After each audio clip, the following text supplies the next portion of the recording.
नमस्ते। 3 दिनको अथक मेहनत र परिश्रम पछि आज हामी एका बिहानै यो मार्दै हिमालको भ्यू पोइन्टमा आइपुगेका छौँ।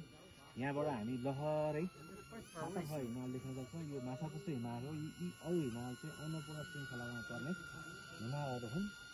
यो अन्नपूर्ण साउथ पर्छ। यो ठाउँमा आइपुग्दाखेरि एकदमै धेरै स्वर्गीय आनन्दको अनुभूति हुने रहेछ।